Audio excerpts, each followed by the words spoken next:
बिहार के बहुचर्चित 6 ब्राह्मणों के नरसंहार की घटना आप भूले नहीं होंगे और इस घटना के बाद पुलिस का एक बार फिर से चेहरा सामने आ गया है। पुलिस कितनी बिहार पुलिस लाचार है, यानी कि आप कह सकते हैं कि बिहार के तमाम पुलिस वाले जिसको खोज नहीं पाए वो आशीष चौधरी ने सरेंडर कर दिया है। और ये सबसे बड़ी खबर आपको सबसे पहले पॉजिटिव इंडिया दे रहा है कि दरअसल बिहार के लखीसराय में 6 ब्राह्मणों पर अंधाधुंध फायरिंग की गई थी। छठ पर्व के दौरान ये फायरिंग की गई थी जिसमें कई लोगों की मौत हो गई थी और ये दरअसल प्यार का मामला बताया गया था। और आशीष चौधरी जो कि मुख्य आरोपी था, इसको पूरे बिहार की पुलिस तलाश नहीं कर पाई। अब उसने सरेंडर कर दिया है और इस 3 से 5 मिनट की रिपोर्ट में हम तमाम बातें आपको बताने जा रहे हैं।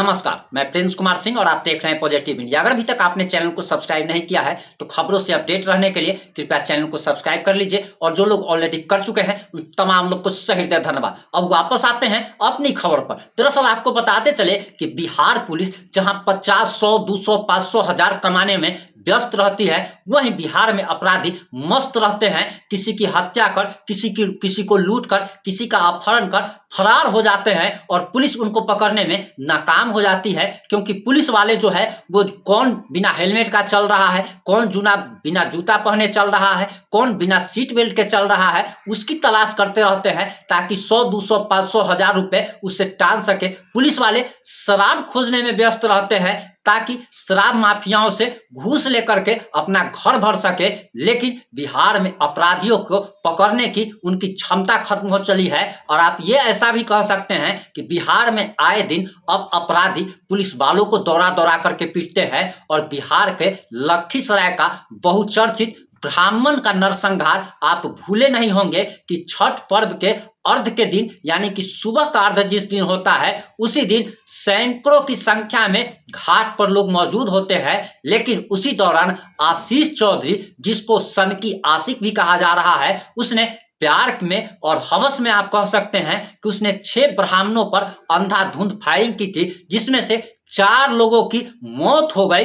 वहीं आशीष चौधरी फरार बताया जा रहा था। और आप दिन गिन लीजिए कि छठ पर्व को गुजरे हुए कितने दिन हो चुके हैं और आज आशीष चौधरी ने सरेंडर किया। कोर्ट में उसने सरेंडर किया और उसके बाद उसे जेल भेज दिया गया है। ये पुलिस की कितनी बड़ी नाकामी है कि पुलिस अपराधियों को गिरफ्तार नहीं कर पाती है।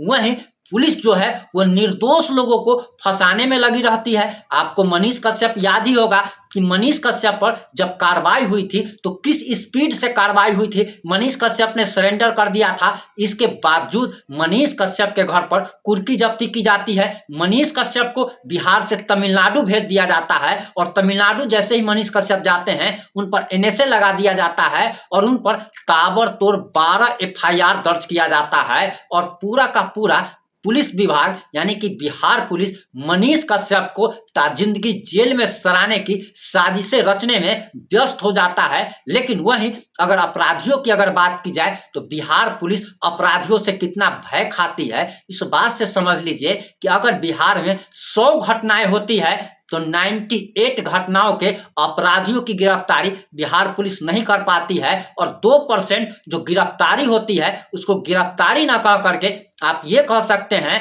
कि पुलिस के सामने में, कोर्ट के सामने में अपराधी खुद सरेंडर कर देते हैं। और वही चीज लखीसराय में भी देखने को मिली कि जिस आशीष चौधरी को पूरी बिहार पुलिस खोजने में नाकाम हो गई। बिहार पुलिस का दावा था कि हम कई राज्यों में सघन छापेमारी अभियान चला रहे हैं, लेकिन जिस आशीष चौधरी को वो पकड़ने में नाकाम हो गए, जिस आशीष चौधरी को बिहार पुलिस कह रही थी कि आकाश निकल गया या पाताल खा गया, वो अब लखीसराय कोर्ट पहुंच करके उसने सरेंडर कर दिया है।